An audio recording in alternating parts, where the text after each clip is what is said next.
ਤੇ ਉਹ ਕੰਮ ਮੈਂ ਛੋੜ ਨਹੀਂ ਹੁੰਦਾ ਤੇ ਅੱਜ ਭਈਆ ਸ਼ਰੀਕ ਨੇ ਰੋਟੀ ਕੋਈ ਨਹੀਂ ਖਵਾਉਂਦਾ ਪਵੇ ਸੱਤਾ ਪਿਓ ਵੀ ਭਰਾ ਵੀ ਹੋਵੇ ਰੋਟੀ ਨਹੀਂ ਖਵਾਉਂਦਾ। अस्सलाम वालेकुम ਵਾਲੇ ਕੋ ਖਾਂਦੇ ਤਾਂ बाबा जी की हाल ने ਬਸ ਸ਼ੁਕਰ ਹੈ ਮੇਰਾ ਖੜਾ ਟਾਈਮ ਚੱਪ ਗਿਆ।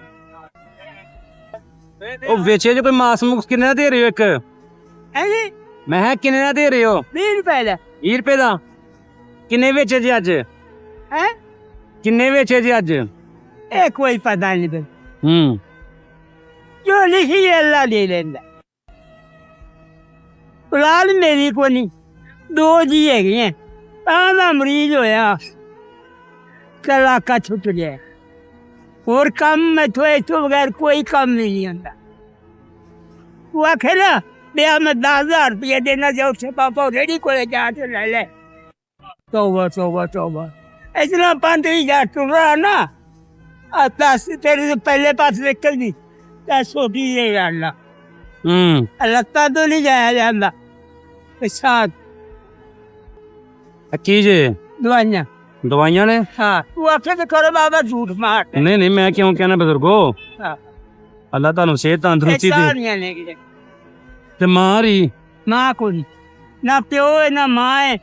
एक टब्बर है एक मैं है बस एक ढाडे नाल ढाडी घर वाली बस ਉਹ ਠੀਕ ਰਹਿੰਦੇ ਨੇ वो गोलाने रहते ने वो चलने सामने यही कर मकान किराए ते ले ਕਿਰਾਏ ਤੇ ਨਾਲ ਕਿੰਨਾ ਕਿਰਾਇਆ ਦਿੰਦੇ ਹੋ किराया देने 5,000 5000 आज 5.5 बिजली का बिल आ जाता है 5,500 बिजली ਦਾ ਬਿੱਲ ਆ ਗਿਆ हाँ ਹੁਣ ਤੁਹਾਡੇ ਲਈ ਕੀ ਖਿਦਮਤ ਤੁਹਾਡੀ ਕਰੀ ਹੈ अल्लाह खिदमत करने वाला अल्लाह है। ਖਿਦਮਤ ਤੇ ਅੱਲਾ ਨਹੀਂ ਕਰਨੀ ਅੱਲਾ ਨਹੀਂ ਭੇਜਿਆ ਮੈਨੂੰ देने वाला वो ਹੋ ਬਿਲਕੁਲ साडी खाने वाल जाए ਖਾਣੇ ਵਾਲ ਤੇ ਤੁਸੀਂ हाँ लैसी मेरी खाने वाल दी बेटा मैं झूठ नहीं मां ਹੂੰ पर सिर्फ साल मरीज होया ना ते उथों निकलिया आए गल रोला कटी ते कोआ पुलिस वालियां ने कड़ा ਹੈ ऐसे बैठा मतलब बाबा उठ जा ते बुलाया सोना दे नाल को है कोई पलो का ते बाबे दी जो की लेंदे जब तो लिखा तो ਉਹ ਫਿਰ ਕਰਦੇ ਨੀ ਨਾ ਫਿਰ ਉਹ ਕੋਈ ਗੱਲ ਨੀ ਤੁਸੀਂ ਥੋੜਾ ਸਾਈਡ ਤੇ ਇੱਧਰ ਹੋਈਏ ਕਰੋ ਜਾਂ ਉੱਥੇ ਹੋ ਕੇ ਬਈਆ ਕਰੋ ਇੱਥੇ ਬੈਠਾ ਉਹਨੂੰ ਮੈਂ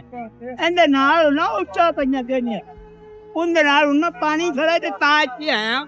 ਵੀ ਮੈਂ ਉਹਦੇ ਨਾਲ ਹੋਣਾ ਪੰਪ ਤੇ ਅੱਲਾ ਖੈਰ ਕਰੇਗਾ ਹਾਂ ਚਲੋ ਮੈਨੂੰ ਦਵੋ ਇਜਾਜ਼ਤ ਤੂੰ ਦੁਆਵਾਂ ਦੀ ਯਾਦ ਰੱਖਿਓ ਹੁੰਦੀ ਫੇਰ ਮੁਲਾਕਾਤ